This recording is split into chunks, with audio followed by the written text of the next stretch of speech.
Hello guys! Ayan na naman. Nandito pa din tayo sa airport after 8 years.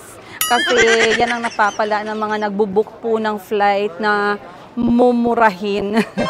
Pinantayan mo tag 5 years bago ka lumipad.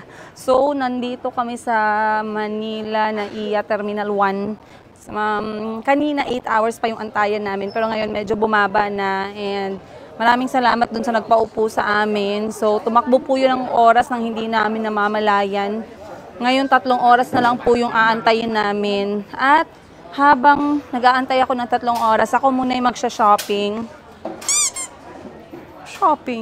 Shopping dito sa kanilang duty free. Tama ba yung sabi ko guys? Duty free. Alam nyo dati, kapag nung OFW pa ako guys, hanggang daan lang talaga ako dito sa duty free. Ngayon na business owner na ako, hanggang daan pa rin ako kasi kinukumpare ko yung presyo. Kinukumpare ko yung presyo ng mga nagbebenta kaysa sa mga yung mismong nasa duty free. Katulad niyan, Clinic Happy, $39 lang. So nasa 1,500, very good kayo dyan ha. $40, nasa 2,000, not bad.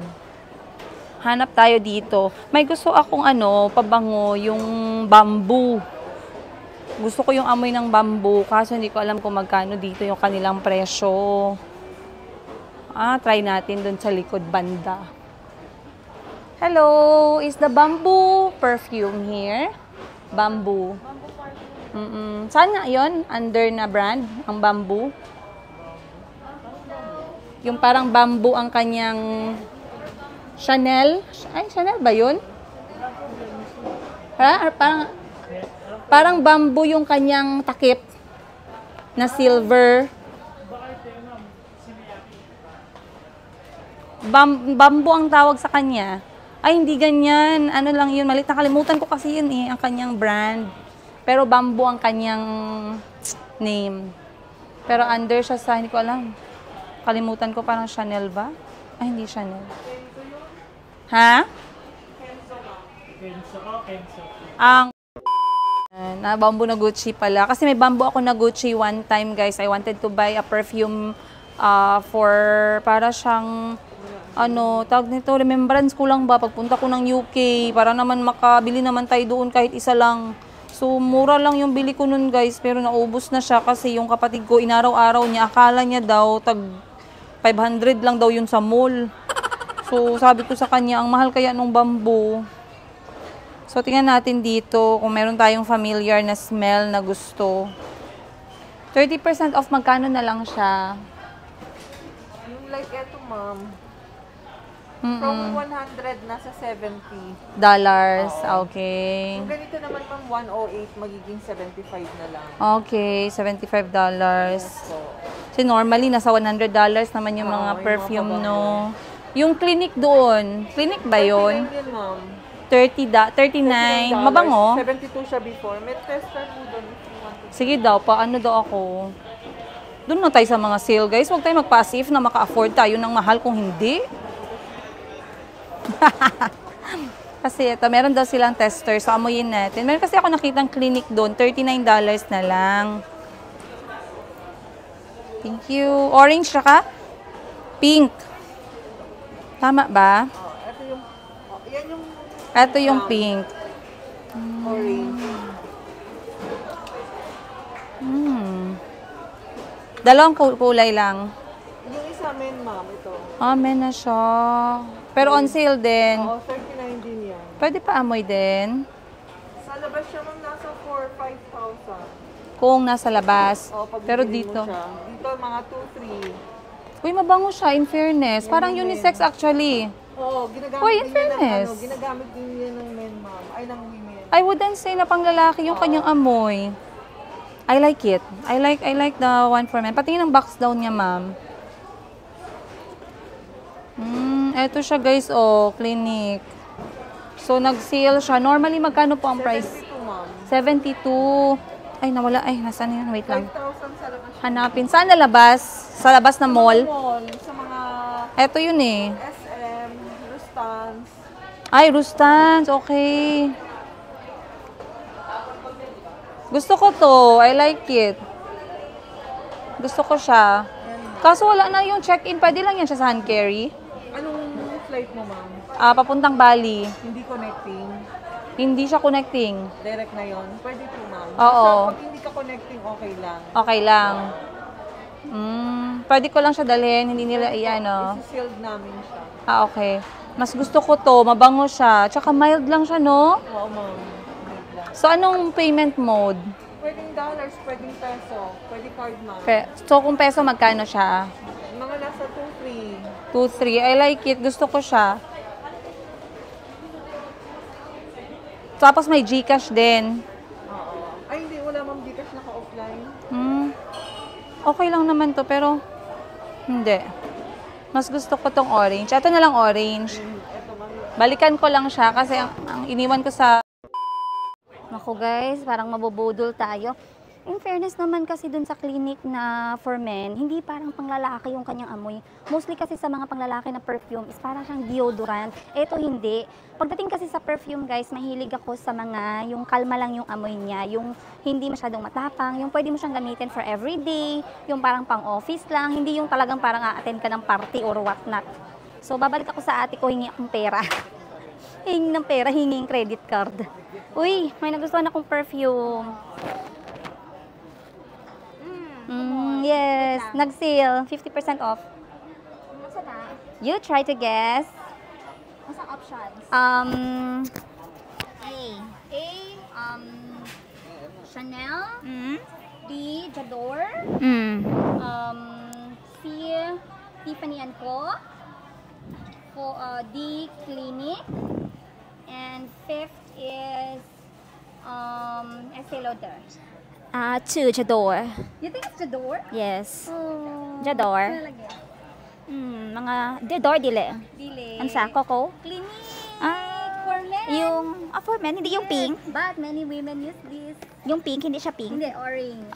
Okay, hindi ko pa yan na-smell. It's for men, but many How women much? likes it. How much? $39. Okay. Tapos nag-sale na. Muna tong sale. Oh. 70 USD siya. 100 ml? 50%, yes. Oh, okay. Okay. I like it. Be? Kung okay gyapon siya, after 2 hours, ikwaan na siya. Actually, mabalik na ako dito, kuha na lang. Magtrabaho kasi may gusto akong perfume doon, tag $75. Magkano ng benta mo dyan? Kapi-kapi ka pa? Kape na rock. Kapi-kapi ka pa dito sa lounge. Sa lounge natin. Ito picture tayo. Selfie. Bakit ayaw ninyong maniwala na naka-lounge kami? Okay, bye. I'll buy my Ayan perfume. na guys, mabubudol na tayo. Ang unang budol natin sa lakad natin na to. Pero gusto ko po yung perfume para minsan naman mag-amoy tao tayo. Alam niyo naman. Ayan. Enjoy naman natin paminsan yung mga pinaghirapan natin sa buhay, guys. Bilhin na natin yung perfume. Dito.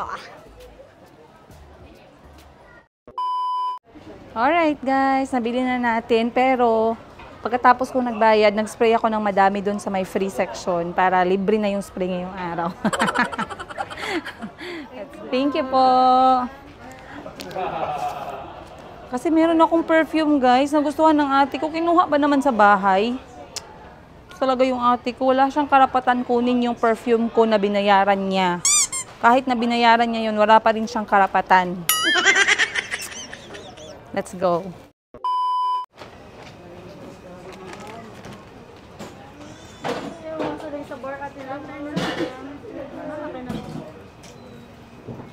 Akin yan, ma'am? Apo, Okay.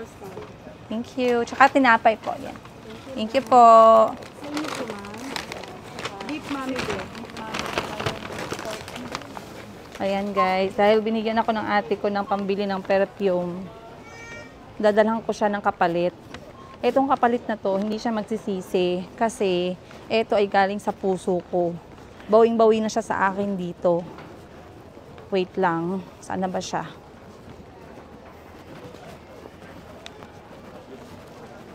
Over the years, sa tagal ng aking mga gala, I learned that comfort beats style. So, it's very important na naka-flat shoes kayo or flat sandals katulad ko at ako po ay nakapantulog na dahil ready na po ako sa gabi namin na flight mamaya. Huwag tayong mahiya. Dinalan kita ng something pambayad sa perfume. Mainit na. Arroz caldo.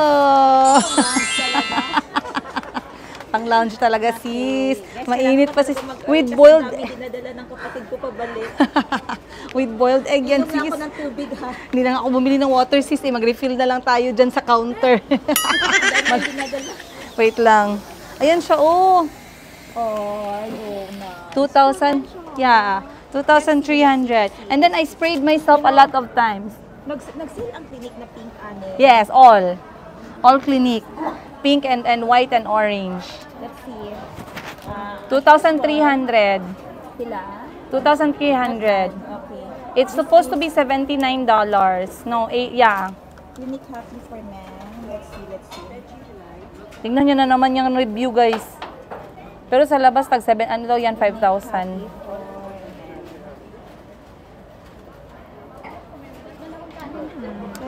Ay, naku. Brown fragrance. Oh. Ingani nga bottle. Yes, that's the bottle. Very pretty. Very nice. Oh, yan ang Orange. bottle. Yes, it's on fire. So, Clinic Happy for Men, the mean accords, okay. Mas mataas ang citrus smell, which was good. Yeah. And ang base nyo, woody. Yeah. Ito ang aking mga base woody. Itong woody kasi ay perfect sa mga babae na gusto ng medyo may masculine na scent. Yes, correct. Okay, ito yan. Ayaw ko ng fruity. Oo. Ayaw ng fruity. So, ito yung base niya. Ibig sabihin yung base, yung may iwan na scent. So, woody. Woody is for the women na gusto na may masculine na accent yung kanilang scent. I don't like floral and I don't like fruity. Yes, and this one is great summer fragrance and uplifting and happy fragrance. Fresh and clean. Correct yung pros niya. Ang cons naman niya ay poor longevity. Ibig sabihin, hindi masyado siya nagtatagal. So, you have to respray. I don't know if this is Eau de Toilette or Eau de Parfum. EDT. So, Eau de Toilette lang siya. Ang perfume kasi mas malapot. Yun tumatagal ng 8 hours, 12 hours. Ito, Toilette siguro mga 6, 5. Not bad, yes. 7, I think. Oh. Let's see later kung hanggang kailan yung spray niya doon. Yung base note niya, ito yung nagtatagal talaga yung base note, musky and woody. Kaya pala, may cedar. And yung top notes niya, yung first na amoy mo, pag na-try mo siya agad, is yung mandarin, halos orange, mandarin, lemon, and lime. Tatlo talaga. Mandarin, lemon, and lime. Para kahit sa perfume lang, meron pa tayong asim. Yes, and what is nice, ito yung mga hinahanap ko talaga na notes. Wow, understand perfume. Ito yung hinahanap ko na notes na dapat meron sa isang perfume na nagugustuhan ko. Jasmine and ilang-ilang. This one has jasmine. Middle notes niya is jasmine. 4 actually. Freesia, jasmine, lily of the valley, and rose. May jasmine siya. So, mabango. You like it? Yes, I like it. Good choice. Good choice. Good choice. So, ako na naman ang pupunta doon. Good choice. This one, the one of the comments here, it says, this one keeps you smelling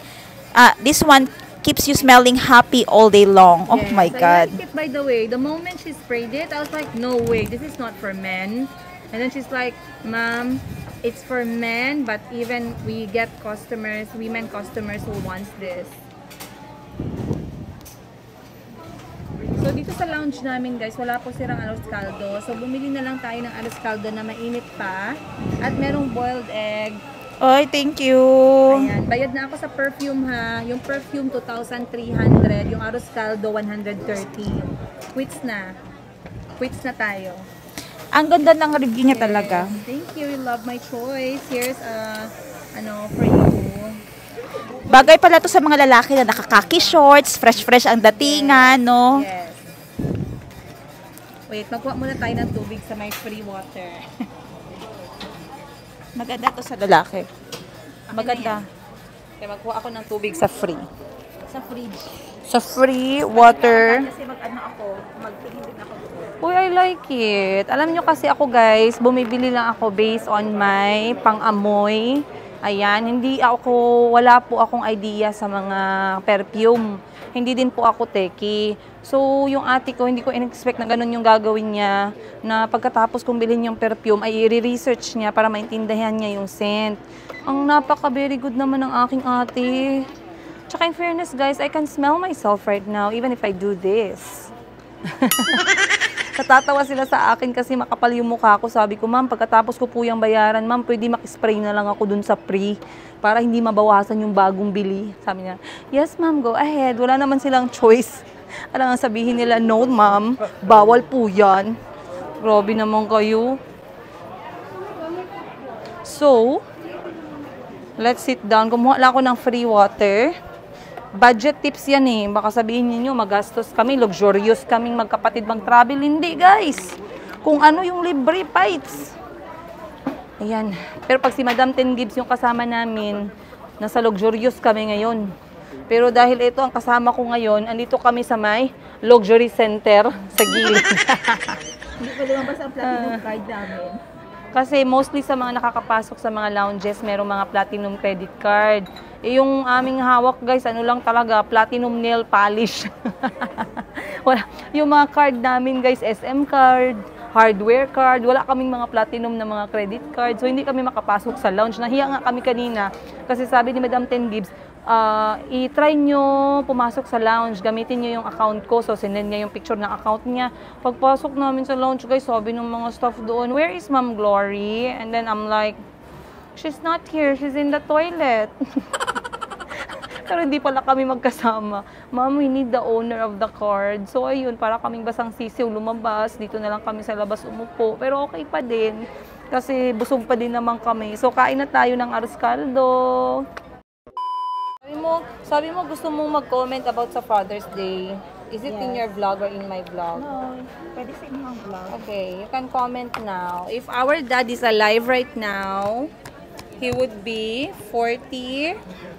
No, he would be 60. 61 or 62? 63. Mas He would be 63 years old. Is there an egg? Yes, thank you. Yes, he would be 63 years old. And what's your message? Nawala sa amin when, Wow, this is so nice. 40 years old siya. 40 years old siya. So, 100, wait lang, 150 pesos lang yung guys, arroz caldo, pero ang bango, ang ganda ng presentation. Ay, wait lang.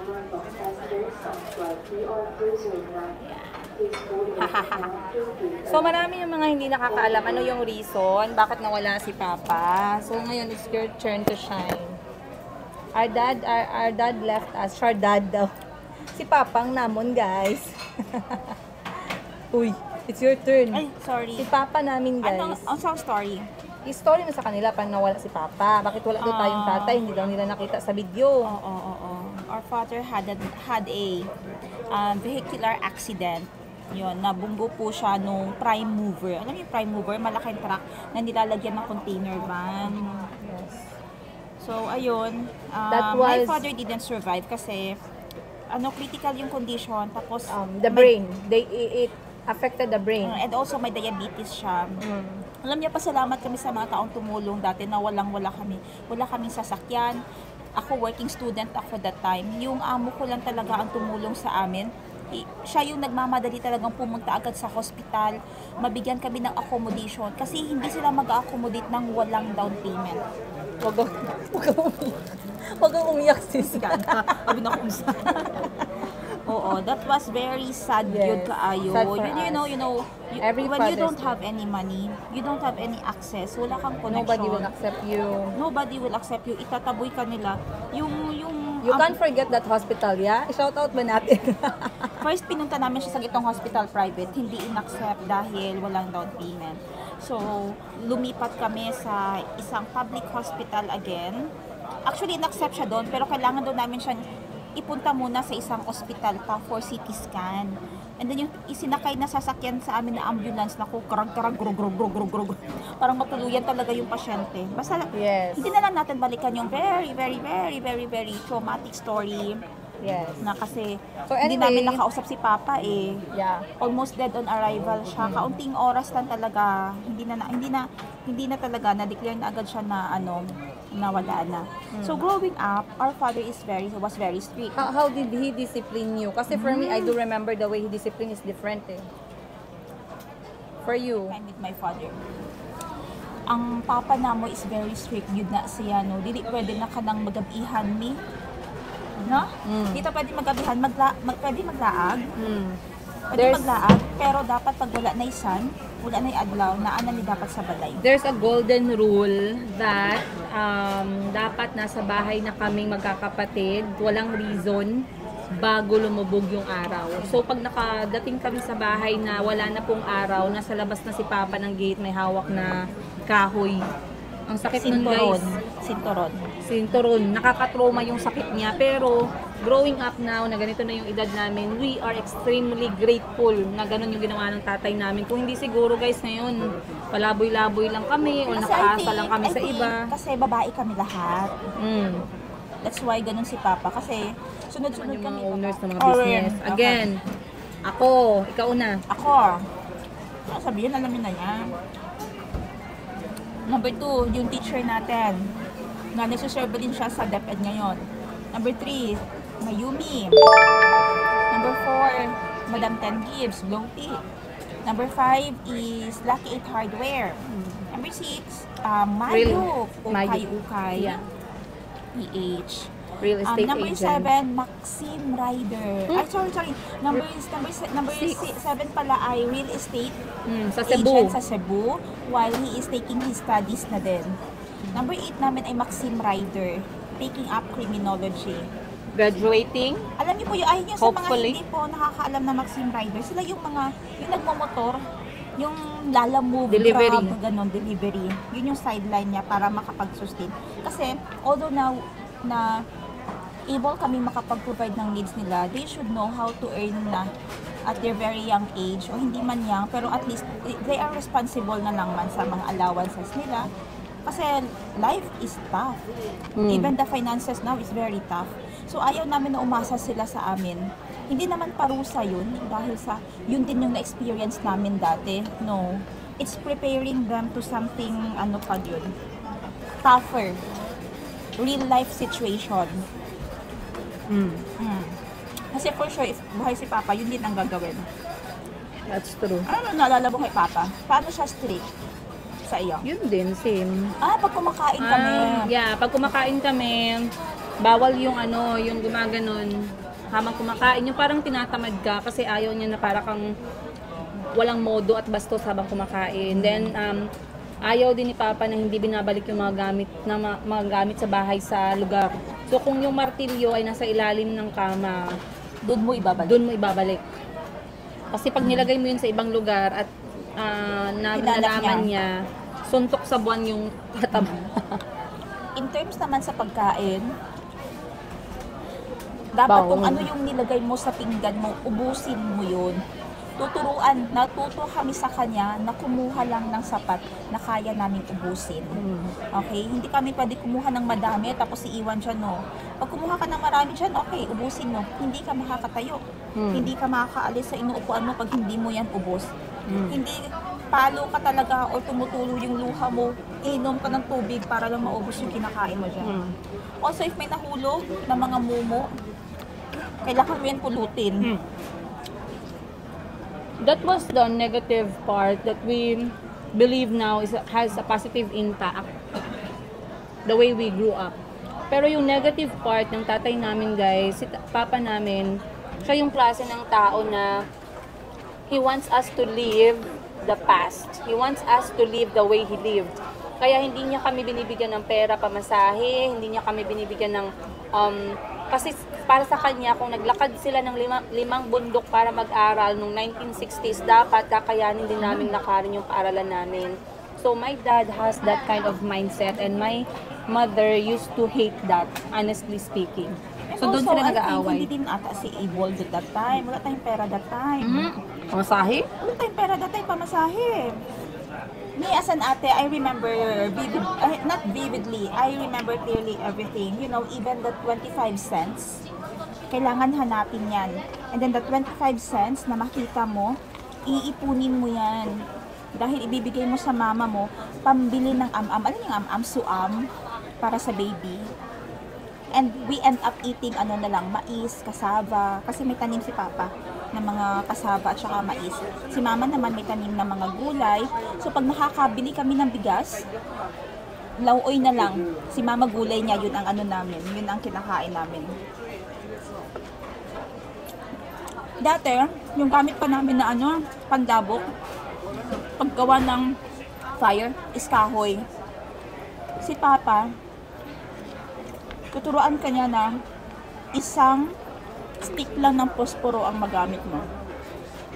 Pag Tsaka- sinayang mo yung posporo, mapapalo ka talaga. Tsaka kay Papa ako natuto guys, sana bahala wala kaming ulam, basta masarap yung klase ng kanin. So kahit na wala po kaming ulam, kahit na mag-asin kami, pero yung pinakamahal na kanin yung binibili namin. Kasi daw, hindi mo daw napapansin na wala kang ulam. Kasi pangit na yung kanin mo, wala ka pang ulam, ang hirap daw lunukin. So nadala ko yun growing up. I remember sa tatay ni Kahil before, nag-away kami dahil dyan. Kasi pinabili ko siya ng bigas. And then, yung binili niyang bigas ay hindi magandang klase. So, hindi ko talaga siya naluto, hindi ko siya kinain. It's not being ungrateful. It's like the trauma of growing up. And, I don't know, the part of my childhood. So, binalik ko siya sa tindahan, pinapalitan ko nung mas magandang klase ng bigas. Kasi nasanay kami na kahit na walang ulam, basta may bigas na okay, maganda, malambot, goods. Ayun. I was grade 3, I think. Si Papa, hindi yan siya nagpo-provide ng gunting, ruler, much so, calculator. We have to practice, we have to do everything by hand and by thinking. Yung mga classmate mo may calculator, ikaw wala. But then, we learn. Ang bilis na mag-isip, ang bilis ng math. Everything comes easy. Kasi doon ako natuto pagkahapon.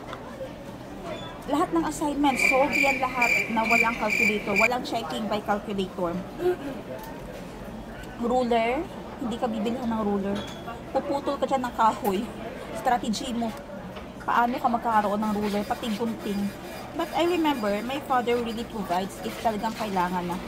For example, wala akong pang photocopy nun. Kailangan namin i-photocopy yung book dahil walang book. I was grade 3 ha. Sabi ko, kaawa-awa naman sila mama, nahihirapan i-photocopy yung assignment namin. Kasi kailangan siya ipa-xerox talaga, hindi pwede i-drawing. Diba dati uso yung drawing, pag hindi mo pa-xerox, drawing mo. I don't remember that. Ako, I don't remember receiving even a single coin from my father. Totoo yan guys, magkaiba kami. pag may sakit naman, lagi sinasabi ni mama pag nagkakasakit kami, sabihin nyo kay papa nyo kung ano gusto nyong kainin. Si mama lagi nagpupush. Doon ko na-appreciate si papa. Kasi, masabi ako na orange, apple. Doon ko lang yung natitikman pag may sakit ako. At ako'y mag-i-impake na ng aming mga gamit dahil success na yung aming pag-aantay dito ng almost 6 hours. So, kami po ay pupunta na ng dami ko palang kami ay pupunta na po ng departure gate namin. So, since wala ng araw, itatago ko na tong sunglasses na hindi pa natin nabayaran. So, yung sister ko nagpaalam siya para mag-toilet muna. Kaya habang nagto-toilet siya, ako ay mag-clean up na ng aming mga gamit. Magtatapon na ako ng basura.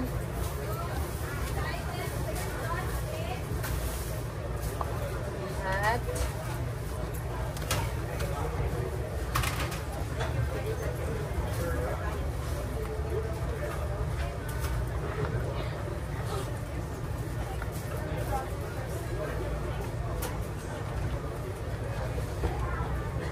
so, yung aking mga gadget guys, nilagay ko lang dito sa aking maliit na kapaw para malambot kasi ito siya eh. So, protected yung mga gadgets ko. Hindi siya mababasag.